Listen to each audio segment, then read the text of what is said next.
Hello all of you and welcome to Everyone's CEO, the third presentation.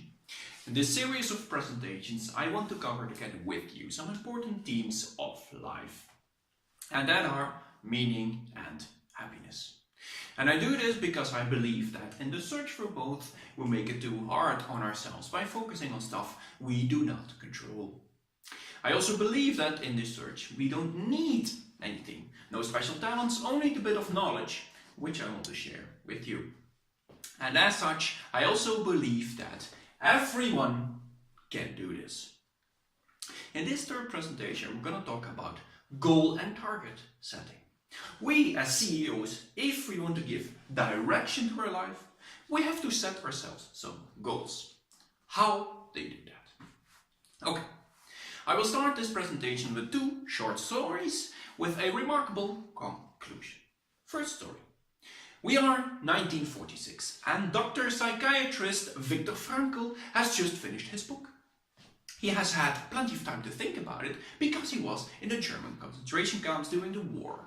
And in that period, he described in his book, he learned something, and that is the meaning of life. How did it help him during this tough period? That was in his book. Some years later, they interview him and they ask Victor, how do you feel now that you know that you have sold 10 million copies of your book? Victor answered, oh, that many? I don't keep count actually, because, and you know, I was about to publish it anonymously. Well, I mean, that was the idea, because, you know, the content is more important than the writer. Well, two things come to notice when I tell you this story. First is, Viktor Frankl, he sold 10 million books. Secondly, he doesn't give a damn. Okay. Second story. Warren Buffett. Warren Buffett is the richest guy on the planet.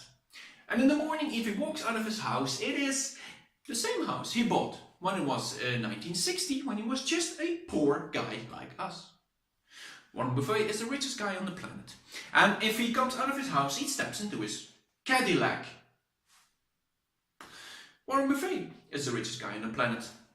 And if he drives to work in the morning, he stops at McDonald's for a bacon and egg sandwich of $3. Two things come to notice when I tell you the story. First, Warren Buffett, he's the richest guy on the planet. Second, he doesn't give a damn. And that is remarkable, isn't it?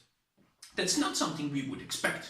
Because if you start to read about target setting and you end up in the management books, well, you know, it's written there how you do that.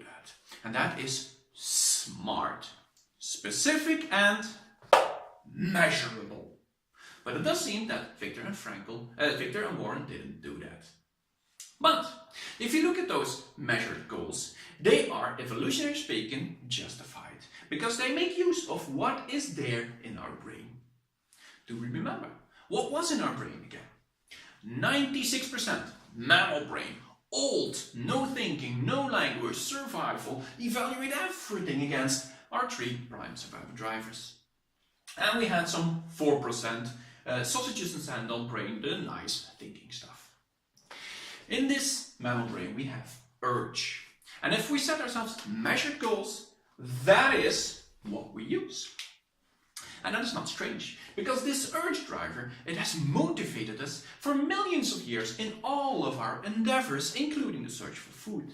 And if you teach a dog tricks, you do the same thing. Food, trick, food, trick, food, trick. You also use the urge driver with the dog in order to motivate it to learn your tricks. So it's not strange that we do this and that we use this. And if you read in this book, you see many examples of people who actually achieve great goals with these measured targets. But if you step out of these books and look around you, you see a different picture. Because for everyone who seems to be successful with these goals, you see at least 99 who aren't. The two most common examples, and I'm sure that you must have set yourself with at least one of the following two goals at one point in your life. 1. I want to have 1 million euro in my bank account. But if we then look around us, we see that, well, less than 1% of the population is actually a millionaire. Ooh, that's not a great success rate. And if it wasn't that target which you gave yourself, it must have been this one. I want to weigh 20 kilos less. But if we then look around us in this civilized world, we see that up to 50% of people are overweight, and in the States even up to 66% of people.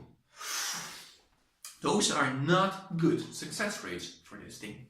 So what is going on? Because like €1 million, 20 kilo, they are very specific and they're very measured. What's going on? Two things. This mammal brain, it's perfect. It has evolved perfectly during 300 million years, but it works perfectly only in the perfect situation. Fear works perfectly if there are actually bears and tigers to be afraid of. Flock works perfectly if we live together in groups of 100 to 150 people. And urge, always one strawberry more. The one we use, that works perfectly if strawberries are actually scarce. That's a problem. Because in today's world, everything we have or everything we want, there are 1 million more of it.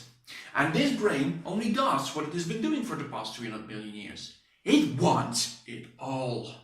So if you walk into the shop and you have accumulated 10,000 strawberries, this brain only wants one thing. One strawberry more.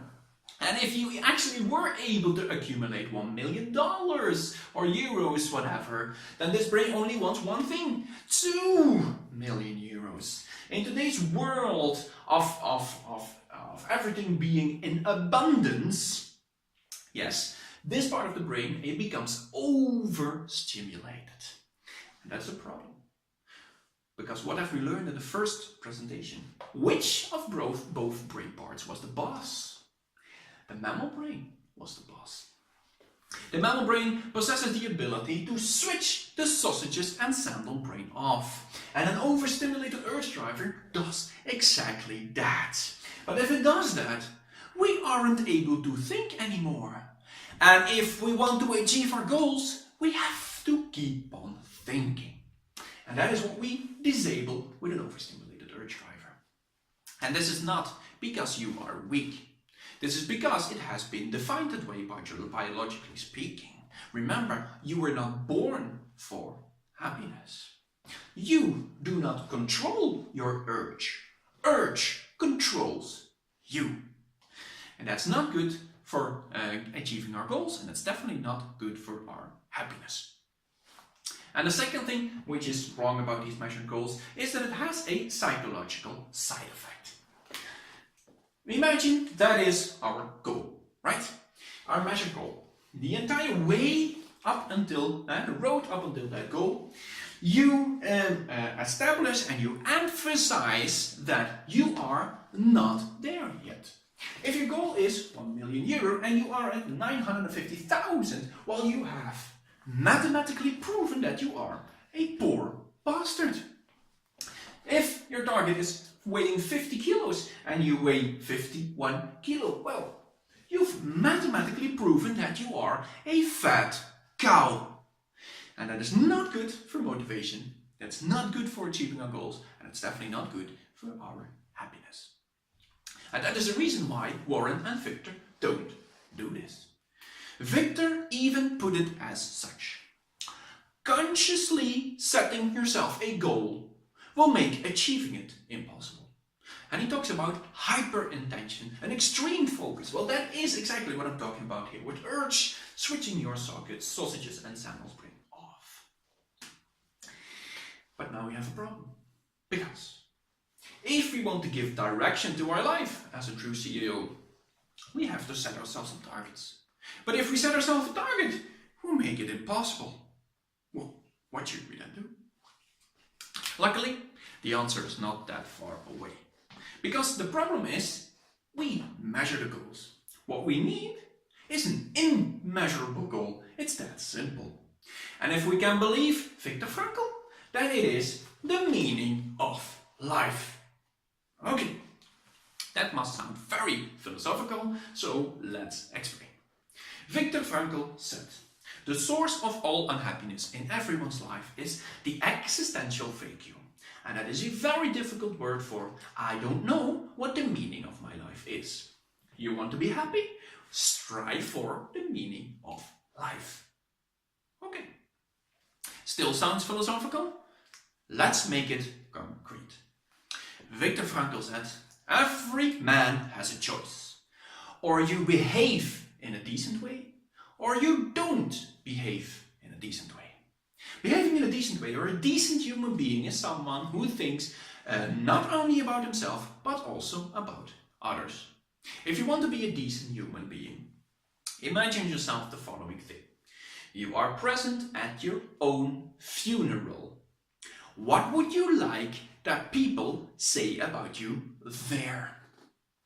Do that, and you are a decent human being. Do that, and you are a good man. Do that, and it gives purpose and meaning to your life. Because the meaning of life is nothing more or nothing less than the answer to a single question.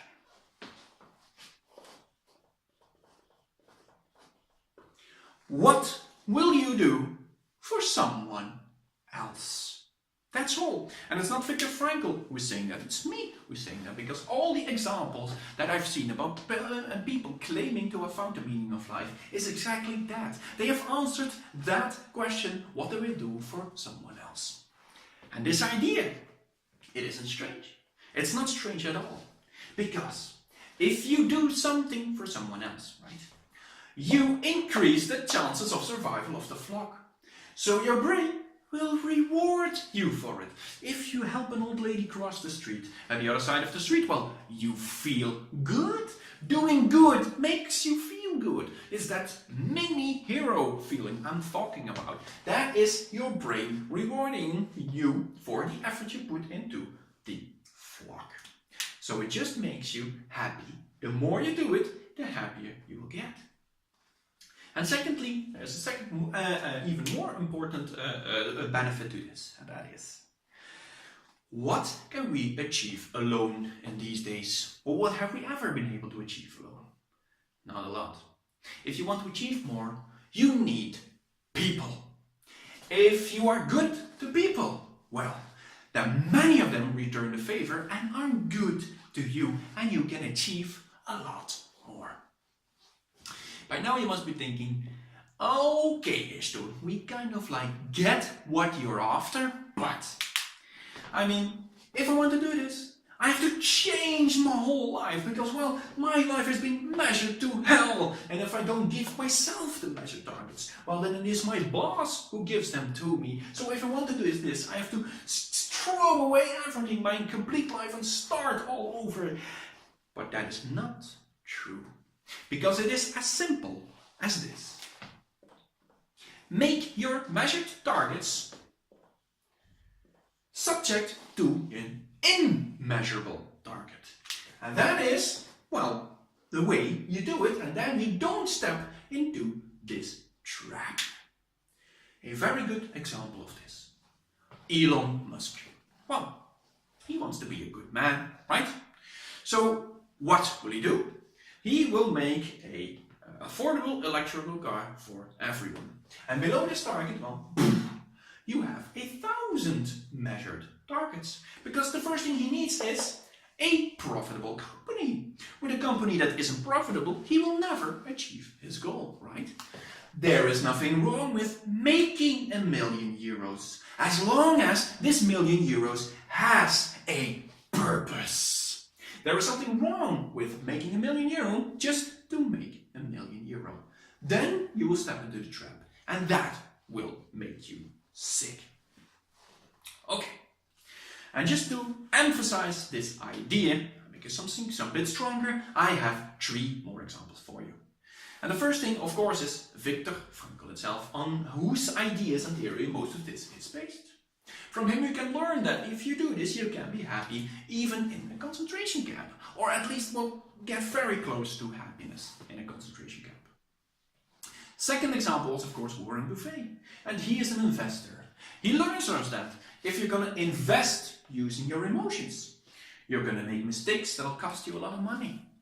Warren Buffett also says, well, successful people have an inner scorecard, not an external one like wealth and fame. And an internal scorecard, well, what else is there than us wanting to be a good man?